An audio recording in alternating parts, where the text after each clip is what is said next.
की जय। श्री राम जय जय राम, श्री राम जय जय राम। बोलो राम जी सरकार की जय, बोलो हनुमंत लाल की जय हो। श्री वाल्मीकि रामायण में महाराज दशरथ के द्वारा अश्वमेध यज्ञ का सांगोपान और अनुष्ठान, यह कथा आप लोग श्रवण कर रहे हैं। इधर वर्ष पूरा होने पर यज्ञ संबंधी अश्व भूमंडल में भ्रमण करने के लिए लौट आया था। फिर सरयू नदी के उत्तर तट पर राजा का यज्ञ आरंभ हुआ और महाराज दशरथ के उस अश्वमेध नामक यज्ञ महायज्ञ में संग ऋषि को आगे करके श्रेष्ठ ब्राह्मण यज्ञ संबंधी कर्म करने वाले आचार्य सब लोग अपना अपना काम प्रारंभ करने लगे। यज्ञ कराने वाले ब्राह्मण वेदों के पारंगत विद्वान थे, अतः वे न्याय तथा विधि के अनुसार सब कर्मों का उचित रीति से संपादन कर रहे थे और शास्त्रों के अनुसार कम से किस समय कौन सी क्रिया करनी चाहिए और उसको स्मरण कर रखते हुए प्रत्येक कर्म में जो है प्रवृत्त हो रहे थे। शास्त्रीय विधान से, शास्त्रीय विधि से सब अपना अपना ब्राह्मण लोग अपना अपना काम कर रहे थे। ब्राह्मणों ने प्रवज्ञ अश्वमेध के अंगभूत कर्म विशेष का शास्त्र के अनुसार संपादन करके और उपसव नामक इष्ट विशेष का भी शास्त्रों के अनुसार ही अनुष्ठान किया। तत्पश्चात शास्त्रीय उपदेश से अधिक जो अतिदेशता प्रातः कर्म है उन सबका भी विधिवत संपादन किया। तदनंतर सतर कर्मों के अंगभूत देवताओं का पूजन करके हर्ष में भरे हुए उन सभी मुनिवरों ने विधि पूर्वक प्रातः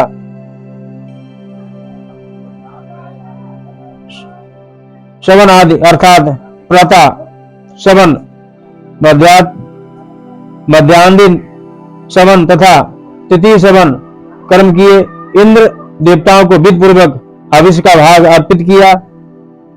पाप निवर्तक राजा सोमलता का रस निकाला गया। फिर क्रमशः मध्याह्न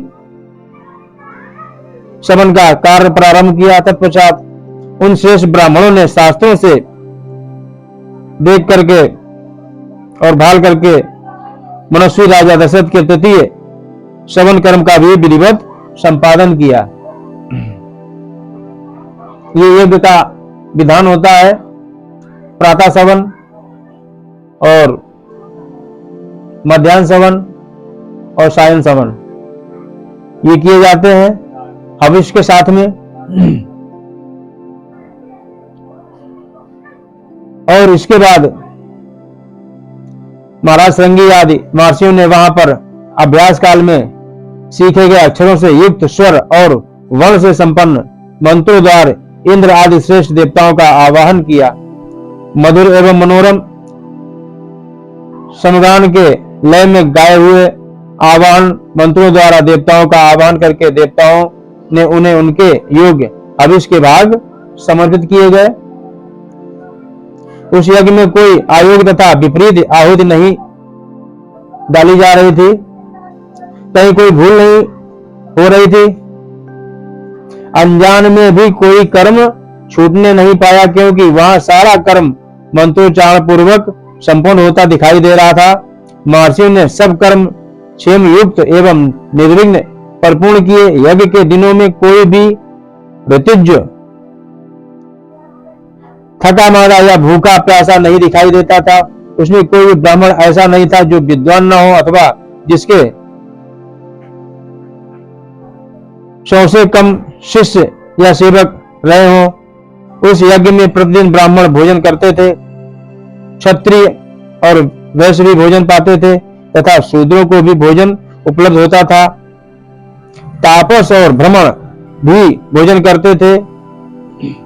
जो तपस्वी लोग थे, वो जो घूम घूम कर भिक्षा प्राप्त करते थे, वो सभी लोगों को भिक्षा प्राप्त हो रही थी, भोजन प्राप्त हो रहा था, अन्न प्राप्त हो रहा था।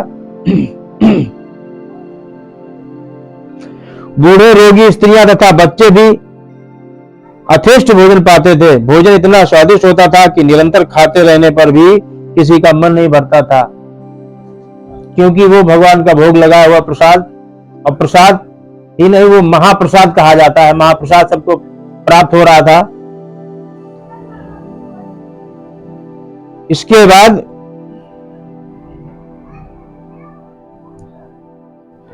अन्न तो नाना प्रकार के वस्त्र, नाना प्रकार के अधिकारियों की ऐसी आज्ञा पाकर कार्यकर्ता लोग बारंबार वैसा ही करते थे। वहां प्रतिदिन विधिवत पके हुए अन्न के बहुत से पर्वतों जैसे ढेर दिखाई देते थे। अन्नों का भंडार लगा हुआ था।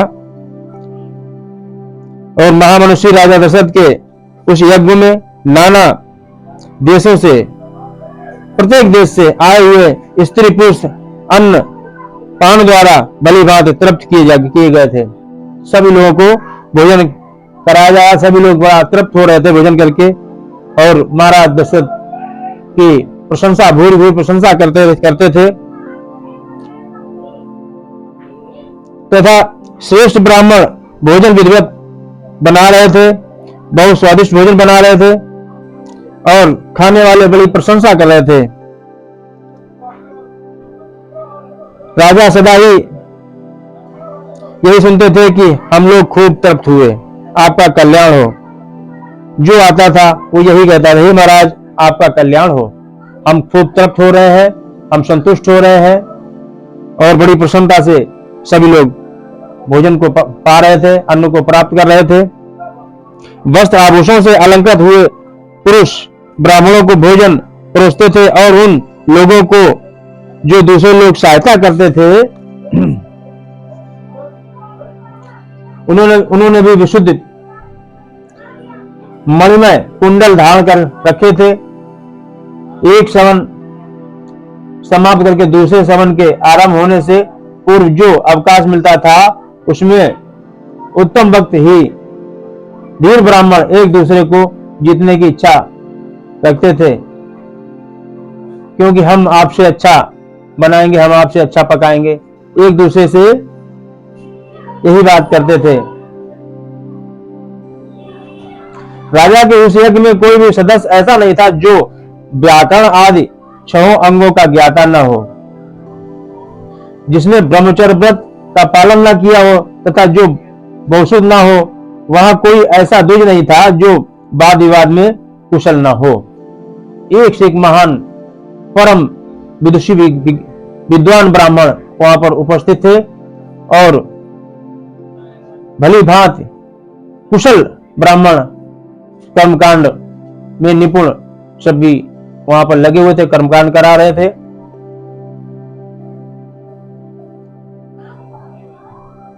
जब यूप खड़ा करने का समय आया, तब बेल की लकड़ी के 6 यूप गाड़े गए, उतने ही खैर के यूप खड़े किए गए, तथा पलाश के भी उतने ही यूप थे जो बिलो निर्मित यूपों के साथ खड़े किए गए थे। बहेड़े के वृक्ष एक यूप अश्वमेघ यज्ञ के लिए विहित है। देवदारू के बने हुए यूप का भी विधान है, परंतु उसकी संख्या न 1 है न 6। देवदारू के 2 ही यूप विहित है। दोनों बाहें फैला देने वाले जितनी दूरी होती है, दोनों बाहें ऐसे फैला दें, और जितनी दूरी होती है उतनी दूर पर वे दोनों स्थापित किए गए थे। यज्ञ कुशल शास्त्र ब्राह्मणों ने भी उन सब यूपों का निर्माण कराया था। उस यज्ञ की शोभा बढ़ाने के लिए उन सब में सोना जड़ा गया था। यूपों में सोने की कलाकृति की गई थी, सजाया गया था, अलंकार था यूपों में सोना। और 21 यूप और 21 अरनिया 504 अंगुल ऊंचे बनाए गए थे, उन सबको पृथक पृथक अलग अलग 21 कपड़ों से अलंकृत किया गया था।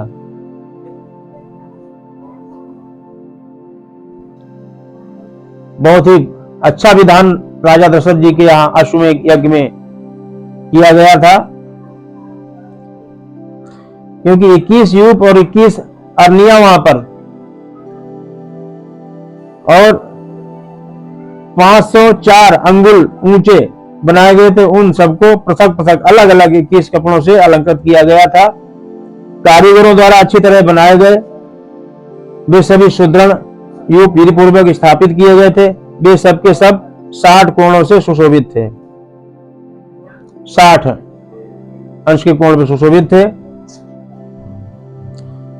उन्हें वस्त्रों से ढक दिया गया था और पुष्प चंदन से उनकी पूजा की गई थी। जैसे आकाश में तेजस्वी सप्त ऋषियों की शोभा होती है, उसी प्रकार यज्ञ मंडप में दीप्तिमान यूप सुशोभित सजाए गए थे और सूत्र ग्रंथों में बताए अनुसार ठीक माप से ईंटें तैयार कराई गई थी। उन ईंटों के द्वारा यज्ञ संबंधी शिल्प कर्म में कुशल ब्राह्मणों ने अग्नि का चयन किया था। राज सिंह महाराज दशरथ के यज्ञ में चयन द्वारा संपादित अग्नि की कर्मकांड कुशल ब्राह्मणों द्वारा शास्त्र विधि के अनुसार स्थापना की गई। उस अग्नि की आकृति दोनों पंख और पूंछ फैलाकर नीचे देखते हुए पूर्वाभिमुख खड़े हुए गरुड़ की बनाई गई थी। सोने की ईंटों से पंख का निर्माण होने से उस गरुड़ के पंख सुवर्णमय दिखाई देते थे। प्रकट अवस्था में चित्त अग्नि के 6 प्रस्तार होते हैं, किंतु अश्वमेध यज्ञ में उसका प्रस्तार 3 गुना हो गया था, इसलिए वह गरुड़ आकृति अग्नि में 18 प्रस्तारों से युक्त थी। वहां पूर्वोक्त यूपों में शास्त्र भी पशु, सर्प और पक्षी विभिन्न देवताओं के उद्देश्य से बांधे गए थे। सामित कर्म में यज्ञिक अश्व तथा कूर्म आदि जलचर वस्तु जंतु जो वहां लाए गए थे, ऋषियों ने उन सबको शास्त्र विधि के अनुसार पूर्वोक्त यूपों में बांध दिया था। उस समय उन यूपों में 300 पशु बंधे हुए थे तथा राजा दशरथ का वह उत्तम अश्वरत्न भी वहां पर बांधा गया था। रानी कौशल्या ने वहां प्रोक्षण आदि के द्वारा सब ओर से उस अश्व का संस्कार करके बड़ी प्रसन्नता के साथ 3 तलवारों से उसका स्पर्श किया। इसके बाद कौशल्या देवी ने स्थिर चित्त से धर्म पालन की इच्छा रख करके अश्व के निकट एक रात्रि भी अश्व के पास बिताई। ये यज्ञ का विधान। इसके बाद अधवरु और उंगाता ने राजा की क्षत्रिय जाति महिषी कौशल्या, वैश्य जाति स्त्री वाता तथा शुद्ध जाति स्त्री परिवृत्ति, इन सबके हाथ से उस अश्व का स्पर्श कराया। इसके बाद परम चतुर जितेंद्रिय ऋतिक ने विधि पूर्वक अश्वकर्ण के गूदे को निकाल करके शास्त्रोक्त रीति से पकाया। तत्पश्चात उस गूदे की आहुति दी गई। राजा दशरथ ने अपने पाप को दूर करने के लिए ठीक समय पर आकर के विधि पूर्वक उसके धुएं की गंध को सूंघा और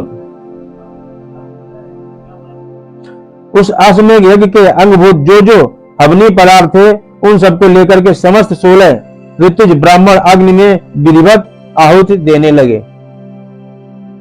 ये यज्ञ की विधि है। अश्वमेध के अतिरिक्त अन्य यज्ञों में भी जो हविष दी जाती है वह पाकर की शाखाओं में रखकर दी जाती है, परंतु अश्वमेध यज्ञ का हविष वेद की चटाई में रखकर देने का नियम है। अश्वमेध यज्ञ में जो हविष दी जाती है वो वेद की चटाई बनाई जाती है, उससे दी जाती है। ऐसा नियम है। कल्पसूत्र और ब्राह्मण ग्रंथों के अनुसार अश्वमेध के 3 शबनी दिन बताए गए हैं। उसमें से प्रथम दिन जो शबन होता है उसे चतुष्टोम अग्निष्टोम कहा गया है। द्वितीय दिवस में साध शबन को उक्त नाम दिया गया है और तीसरे दिन जिस शबन का अनुष्ठान होता है उसे आतिरात्र कहते हैं। उसमें शास्त्रीय दृष्टि से विहित बहुत से दूसरे ऋतु भी संपन्न कराए जाते हैं। ज्योतिष्टोम में आयुष्टोम में यज्ञ 2 बार और आतिरात्र यज्ञ 5वां अभिजित, 6ठा विश्वजित तथा 7वें 8वें आतुर्याम में ये सब के सब महाकृत माने गए हैं जो अश्वमेध के उत्तर काल में संपादित हुए हैं। अपने कुल की वृद्धि करने वाले राजा दशरथ ने यज्ञ पूर्ण होने पर होता को दक्षिणा रूप में अयोध्या से पूर्व दिशा का सारा राज सौंप दिया। जो संपन्न करा रहे थे उनको पूर्व दिशा का सारा राज सौंप दिया और अधर्मियों को पश्चिम दिशा तथा ब्रह्मा को दक्षिण दिशा का राज दे दिया। इसी तरह उद्गाता को उत्तर दिशा की सारी भूमि दे दी। पूर्व काल में भगवान ब्रह्मा जी ने जिसका अनुष्ठान किया था उस अश्वमेध नामक यज्ञ में ऐसे ही दक्षिणा का विधान किया गया है। इस प्रकार विधिपूर्वक यज्ञ समाप्त करके अपने कुल की वृद्धि करने वाले महाराज दशरथ ने ऋतुओं को सारी पृथ्वी दान में दे दी, सारी भूमि दान में दे दी कि ये पृथ्वी हम आपको दान में दे रहे हैं।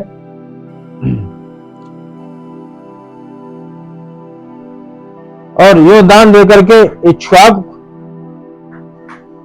कुल के राजा महाराज दशरथ को बड़ी प्रसन्नता हुई।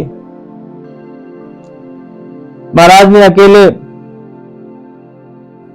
आप ही संपूर्ण पृथ्वी की रक्षा करने में समर्थ हैं। ब्राह्मणों ने कहा और हे भूमिपाल, हम तो सदा वेदों के स्वाध्याय में ही लगे रहते हैं, इस भूमि का पालन हमसे नहीं हो सकता है, अतः आप हमें यहाँ इस भूमि का कुछ निष्कर्ष निकाल करके और इसका मूल हमें आप दे दीजिएगा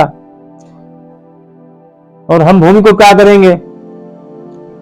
राजा ने मणि, रत्न, स्वर्ण, सोना और गाय अथवा जो भी वस्तु वहां उपस्थित हो वही उनको दक्षिणा के रूप में जो भी थी वो उनको दे दी।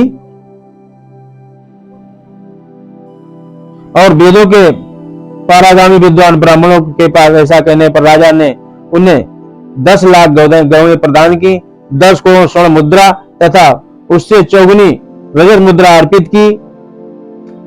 तब उन समस्त ऋतुजों ने एक साथ होकर के सारा धन मुनिवर संगी ऋषि तथा बुद्धिमान वशिष्ठ को सौंप दी। इसके बाद दोनों महर्षियों के सहयोग से उस धन का न्यायपूर्वक बंटवारा करके वे सभी श्रेष्ठ ब्राह्मण मन ही मन में बड़े प्रसन्न हुए और महाराज की जय जयकार करते हुए कहने लगे कि हम लोग प्रसन्न हैं। इसके बाद राजा दशरथ ने अभ्यागत ब्राह्मणों को 1 करोड़ जम्बूनद स्वर्ण की मुद्राएं बांटी। 1 करोड़ जम्बूनद स्वर्ण की मुद्राएं बांटी। सारा धन दे देने के बाद जब कुछ नहीं बचा तब एक दरिद्र ब्राह्मण ने आकर राजा से धन की याचना की। उस समय महाराज दशरथ ने कहा कि अब हम क्या दें, तो उन्होंने उनके हाथ में एक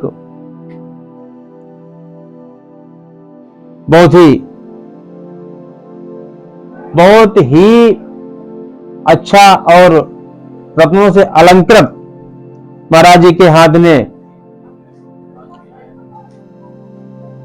एक चूड़ा था, वो उन्होंने ब्राह्मण को उतार करके दे दिया। इसके बाद सभी ब्राह्मण विधिवत संतुष्ट हुए। उस समय उन पर स्नेह रखने वाले नरेश ने उन सबको प्रणाम किया। प्रणाम करते समय उनकी सारी इंद्रियां हर्ष से विह्वल हो रही, बड़े प्रसन्न हो रहे थे।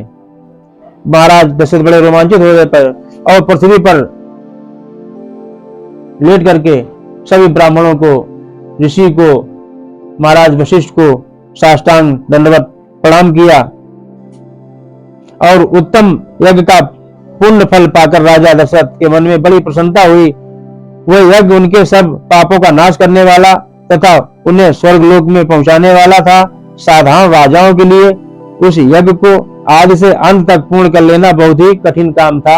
हर कोई यज्ञ संपन्न नहीं करा सकता था। राजा अपित तो बहुत हुए हैं पर ऐसा राजा नहीं हुआ। यज्ञ समाप्त होने पर राजा दशरथ ने संग ऋषि से कहा कि उत्तम व्रत का पालन करने वाले मुनीश्वर, अब जो कर्म मेरी कुल परंपरा को बढ़ाने वाला है उसका संपादन आपको कराना चाहिए। तब महाराज संगी ने तथास्थ कहकर राजा से बोले कि राजन, आपके 4 पुत्र होंगे जो इस कुल के भार को वहन करने में समर्थ होंगे। महाराज श्रृंगी ने कहा कि अब आपके एक नहीं 4 पुत्र होंगे और आपके रघुकुल कुल का नाम रोशन कर देंगे और कुल के भार वाहक होंगे। उनका यह मधुर वचन सुनकर मन और इंद्रियों को संयम में रखने वाले महामना महाराज दशरथ उन्हें प्रणाम करके बड़े हर्ष और बड़े प्रसन्न हुए। उन्होंने संगी को पुनः पुत्र प्राप्त कराने वाले कर्म का अनुसरण करने के लिए प्रेरित किया। इस प्रकार यज्ञ को संगी ऋषि ने संपन्न कराया और यज्ञ प्रारंभ हो गया। बोले श्री राम जी सरकार की जय, बोले जानकी मैया की जय।